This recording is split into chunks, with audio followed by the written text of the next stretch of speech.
بسم اللہ الرحمن الرحیم۔ نہج البلاغہ سے اقتباس، حصہ سوم، حکم و مواعظ، ترجمہ مفتی جعفر حسین۔ حکمت نمبر 110، حاکم کے اوصاف۔ حکم خدا کا نفاذ وہی کر سکتا ہے جو حق کے معاملہ میں نرمی نہ برتے، عجز و کمزوری کا اظہار نہ کرے اور حرص و طمع کے پیچھے نہ لگ جائے۔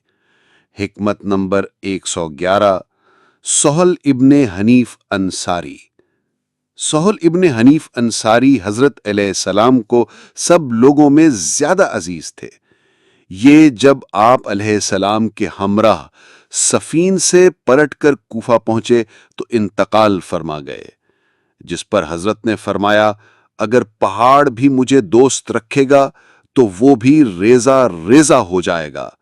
سید رضی نے فرمایا کہ چونکہ اس کی آزمائش کڑی اور سخت ہوتی ہے، اس لیے مصیبتیں اس کی طرف لپک کر بڑھتی ہیں، اور ایسی آزمائش انہی کی ہوتی ہے جو پرہیزگار، نیکوکار، منتخب اور برگزیدہ ہوتے ہیں۔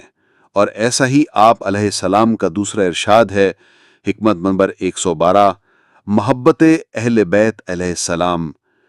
جو ہم اہل بیت علیہ السلام سے محبت کرے اسے جامہ فخر پہننے کے لیے آمادہ رہنا چاہیے۔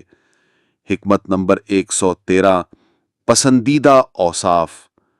عقل سے بڑھ کر کوئی مال سود مند اور خود بینی سے بڑھ کر کوئی تنہائی وحشت ناک نہیں، اور تدبیر سے بڑھ کر کوئی عقل کی بات نہیں، اور کوئی بزرگی تقوی کے مثل نہیں، اور خوش خلقی سے بہتر کوئی ساتھی، اور ادب کے مانند کوئی میراث نہیں، اور توفیق کے مانند کوئی پیش رو، اور اعمال خیر سے بڑھ کر کوئی تجارت نہیں، اور ثواب کا ایسا کوئی نفع نہیں، اور کوئی پرہیزگاری شبہات میں توقف سے بڑھ کر نہیں، اور حرام کی طرف بے رغبتی سے بڑھ کر کوئی زہد، اور تفکر و پیش بینی سے بڑھ کر کوئی علم نہیں، اور ادائے فرائض کے مانند کوئی عبادت نہیں، اور حیا و صبر سے بڑھ کر کوئی ایمان نہیں، اور فروتنی سے بڑھ کر کوئی سرفرازی نہیں، اور علم کے مانند کوئی بزرگی و شرافت نہیں، اور حلم کے مانند کوئی عزت، اور مشورے سے مضبوط